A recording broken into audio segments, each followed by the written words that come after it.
All right, so we're in exercise 2. I've only built 2 shapes, but the important thing is before I started building my shapes with the shape tools, if you remember from the last video, I went to image size and I made it at least 11 by 14 inches by 350 pixels per inch.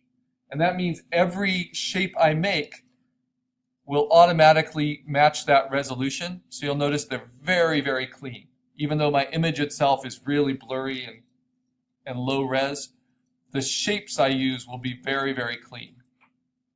And as I keep them as vector shapes, which we intend to do, even if I had to change the size to make it bigger, the shapes would then re-render to be that clean. All right, so I've covered up some major things. I'm going to go ahead and put in this kind of sienna circle. So I'm going to use the shape tool. Because I have this layer selected, it's gray, it's going to put the next shape right on a layer right on top of that. And it's an ellipse. Now how do I get the color? I could go to Properties, Color, go through those steps, or you can just double click on the picture icon of the selected layer. So if I double click there, and if I go to, if I uncheck only web colors, then I can actually click right from here. Hi, we're in class right now. So what I did is I just chose a color directly from the picture, and what's nice about this way of coloring is it shows them right away. So I can see, how bright or how dark I want to get. Now I'm looking at my preview option here, and I know I'm going to have another highlight shape back there, but for right now that's great. Okay, now the next question is, how do I put one shape behind another shape? So I can just grab the layer, click and drag it down. But a shortcut that might be helpful, because we're going to be doing lots of layers here, every shape we make will be a new layer, is Command left bracket. So they're right underneath the Command minus and Command plus. Command left bracket will move your selected layer down through the stack. Command right bracket will move it up through the stack.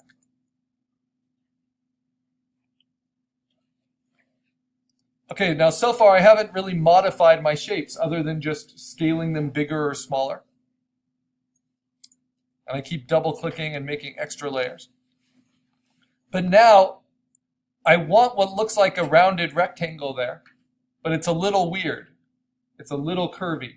So I'm going to show you how to do that. I'm going to move to my top layer. I'm going to pick the rounded rectangle shape. I'm going to go ahead and draw it in. And then to pick a color,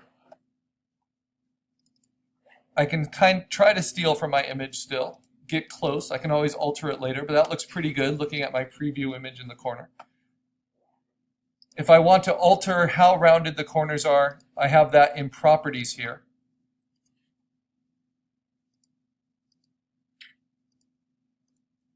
So I can try that. Maybe make it 40 pixels rounded because we're at high resolution. 10 pixels, which is the default, isn't going to do much. Okay, so that rounding looks nice. Now to change it, Command T, that allows me to transform it. We're used to that, to stretch it, to rotate it. But if we right click within the transform box, this is what might be new for some of us. We get all the specific options, like distorting, perspective, warp, and skew. Now you can play with all of them, I recommend you do, but the one that's most useful for two-dimensional shape creation is the warp tool. And the way to think of it is you're rolling out dough. So if this is a sheet of dough, and I want to roll it out to this kind of soft shape, I'm going to pull it in some places and pull it out in others. And it makes this 9-grid kind of chicken wire frame that I can manipulate to make the shape I want. You can pull it at the corners, you can pull it in each of those 9 areas. And I can get that curve, not just in the corners, but in the back of her head. And we're trying to do as much as we can with as few shapes as we can for this project. So I can see in my navigator here and in my preview here what's going on. Okay. So is it a perfect shape? No. But then I can take that shape and I can transform it again, and I can rotate it, I can set it in place, I can scale it, I can stretch it, I can make it what I need. And because we're an exercise, we don't want to get too perfection oriented. We're not going to be, perfecting our lines until we do kind of logo design within Illustrator, which is a better tool. But if I wanted to, I could do transform, right click, warp, and then be more picky about this one corner, which looked a little weird.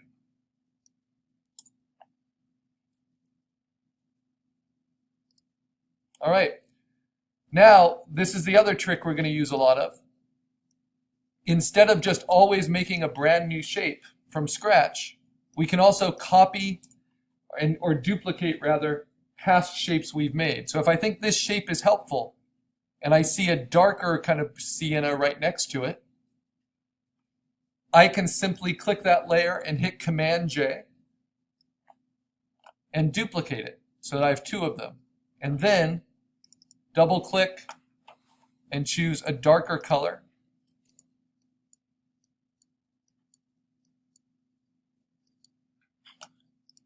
And then scale it up to fit. So now we're running into the problem that many of you will face. And if you're at this step, you're doing pretty well.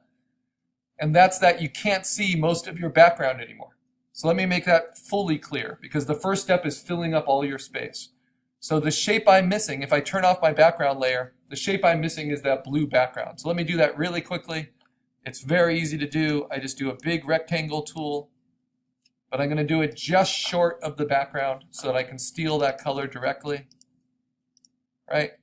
Then I transform it, and I go ahead and fill the background, letting it overlap. And then how do I move it down through the layers? Anyone remember that shortcut?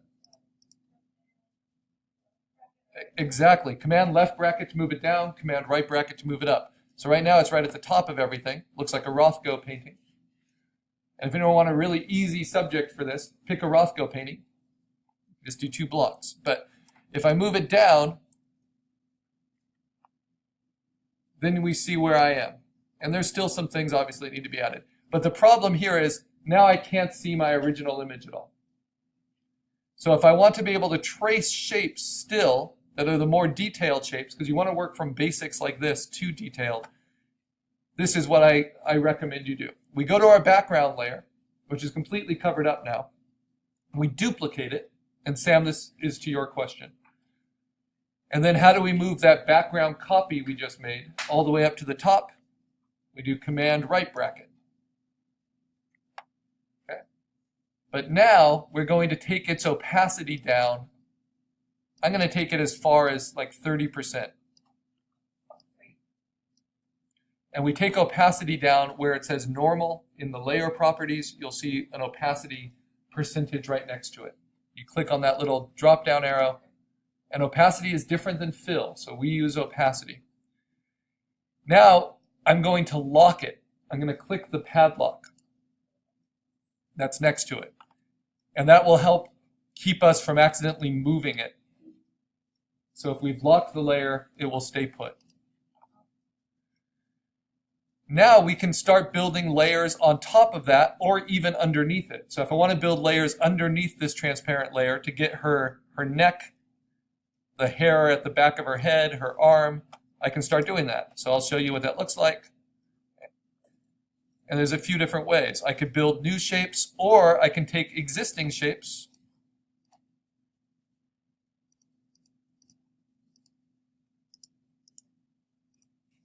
and this is a great way to do that as we're building more shapes. If you go to the Move tool, you'll see one of the options for the Move tool is Auto Select. And I think the default is to have that turned off. So I want you to check Auto Select and then make sure the drop-down says Layer. So if you have Auto Select Layer on, whenever you're on the Move tool, if you click on a shape, it will automatically select that layer. Why is that helpful? Well, what if I want to copy this rounded rectangle yellow? then I just click on it. It will automatically select that layer. And then I hit Command J to duplicate it. And then I can use the Move tool to bring it to the top. And then I can move it down and rotate it to be this sleeve. And hit return, and then I can play with its color. Now the problem with the transparency is you can no longer choose the color right from the image and have it be accurate because you're seeing through a transparency of your image. So that's where your preview image comes in. So I might get close, but then I go, okay, this will help you with color selecting. I want something like that color. And now I'll duplicate that, transform it, bring it on the other side. And now it's a great opportunity to warp it and get a more precise shape.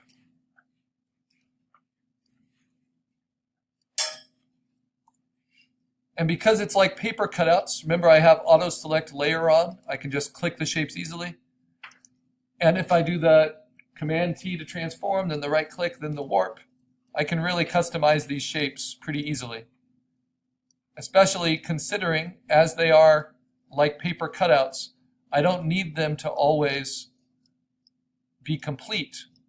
I just need them to do their part overlapping the other shapes I have. So I'm not worried about these edges because they're going to get covered by another shape. I can click, I can duplicate.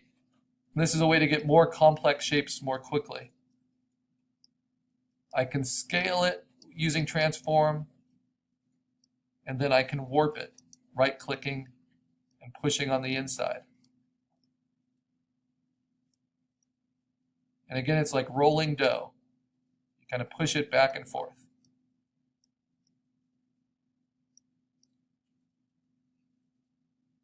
To get the shape you want. And this is what I want you practicing a lot. And you can see now my shapes here in the navigator, they're looking a lot closer to the photo that I'm trying to replicate. Right? And if any time I wanted to see what my shapes are doing, I just turn off that transparent background layer that's floating above everything. Good, I've got more work to do. I have this highlight here. And I like kind of stealing this yellow rounded rectangle. It's just slightly rounded, moving it to the top of my shapes and working with it. But I'm going to make this one, I'm going to warp it to be rounded at the top. A little curvy at the edge of her chest.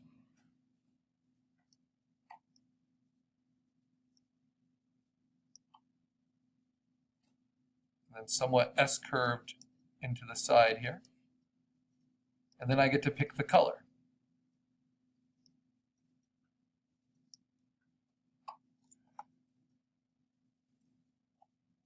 If that shows up, just say don't show again, because we are just changing it into a path. As long as it stays a shape tool, we're good. And now to choose the color, I'm going to rely more on my preview here. Looking at the color here, trying to get something that works. All right. See, we're getting there.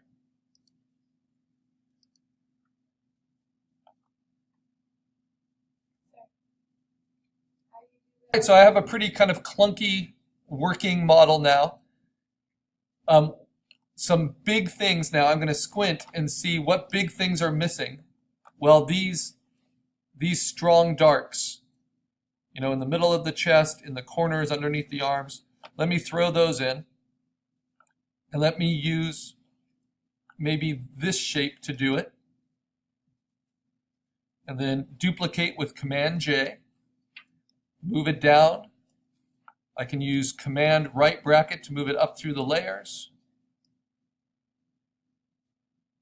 And then